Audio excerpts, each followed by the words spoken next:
53rd gate. Development.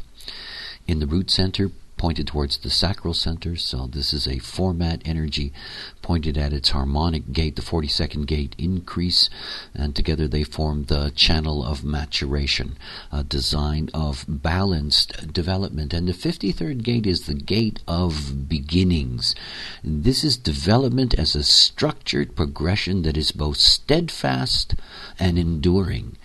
Now, this ability to start things, to begin things, this is at the very heart and very core of what the 53 is.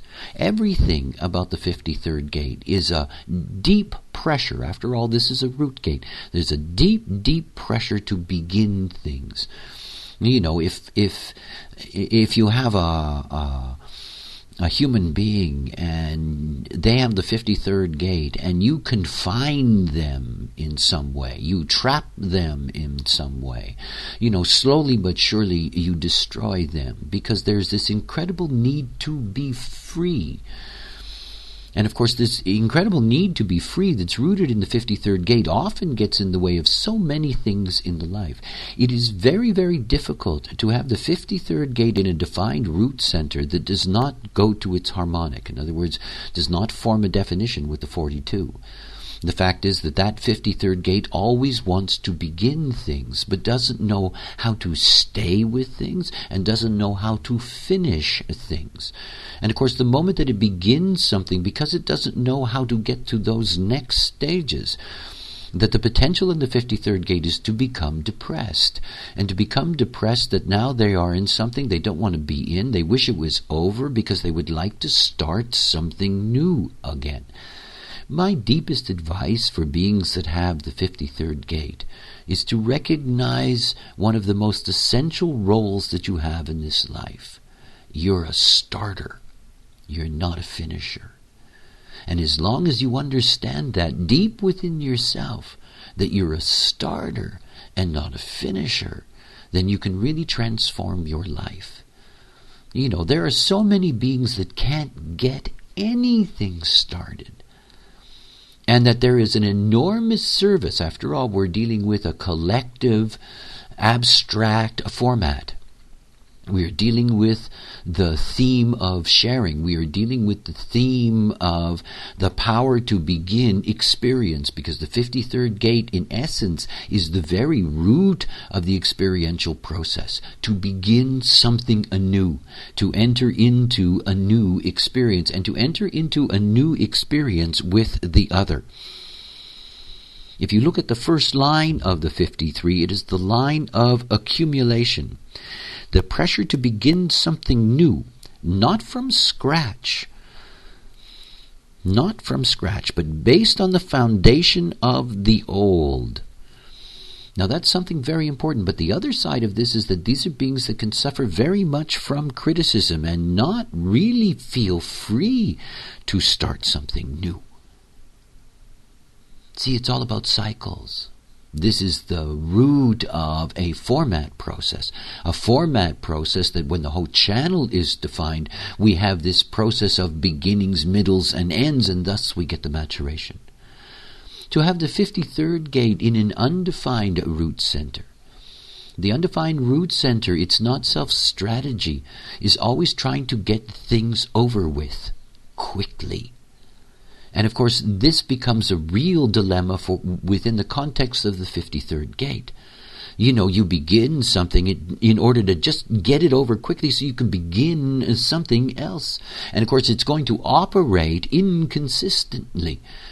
And at the moment that there's something to begin, there's going to be this enormous sense of pressure that will make it so uncomfortable until one is free of it. This can be a very difficult gate. The secret is always the same. If you're operating correctly as yourself, then you're going to be able to begin things. And you're going to be able to begin things in association with others who can bring it to fruition. Think about it in a business sense. If you're a 53rd gate, your greatest potential on the material plane is to help people get started. And to be rewarded for that very special capacity that you have the power, that you can bring the pressure, to actually begin experiences. The 54th gate.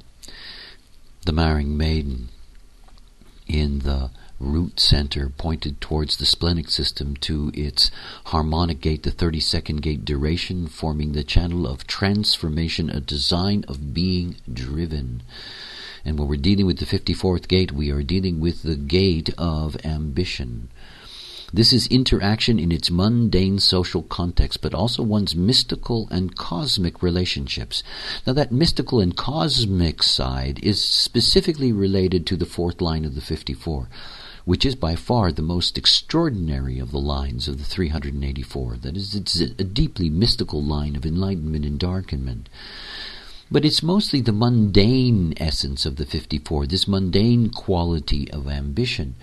Now, of course, we have language being what it is. Ambition within the common context often has a negative quality to it. And of course, one of the things to recognize about the 54th gate in terms of just our basic genetics as a species, that this is an essential aspect of bringing ultimately to the surface those that really have the power to make a contribution to the community as a whole.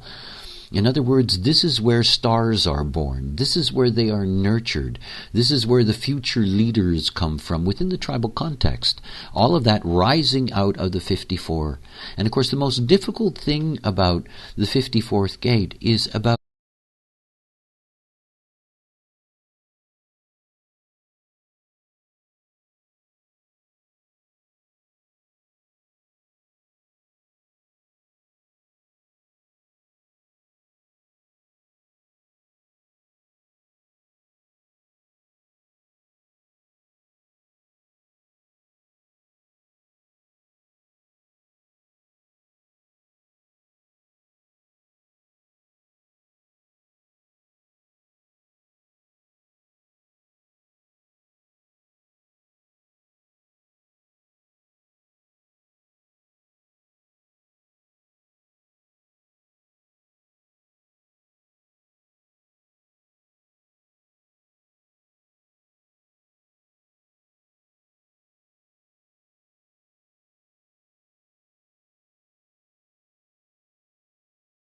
how one sees it, how one recognizes it. In the language of the ancient I Ching, one cannot judge the maiden because her moon is not yet full. In other words, one of the things about the 54th gate is that, the 54th gate is very instinctive. This is the sense that is operating out of this gate. There is a potential that's there, but that potential needs to be not simply recognized but supported. After all, we're dealing in the tribal context. So not to see ambition as this ego-driven phenomena, because here we're not talking about ego. We're talking about a pressure in the root. And this is a pressure, to rise up. This is a pressure, to improve oneself, to transform one's life, and to transform the life of one's community. If we look at the very first line of the 54, we have the line of influence. And of course, this is the thing to recognize. Ambition energized through secret relationships, or ambition which demands formal recognition, regardless of how it works. The ambition is something that must be seen. The potential in the being must be seen by the other. And it is then that the ambition itself is encouraged to grow. It's encouraged to grow. Ambition needs to be supported, does not simply just operate on its own. Now, obviously, when you're dealing with the 54th gate, you're dealing with a gate that is always looking for an ally. And the relationship between the 54 and the 32 is a very special one. It is the 32 in the splenic center with its awareness potential that can recognize the potential in the 54. And in recognizing that potential, everything is transformed. But the 54, like its mirror, the 19th gate, looks for those allies. it doesn't necessarily look for those allies specifically with the motive of they're going to be able to help me climb the ladder. But the 54th gate has a special gift of being able to notice who, in fact, could help them rise up that ladder.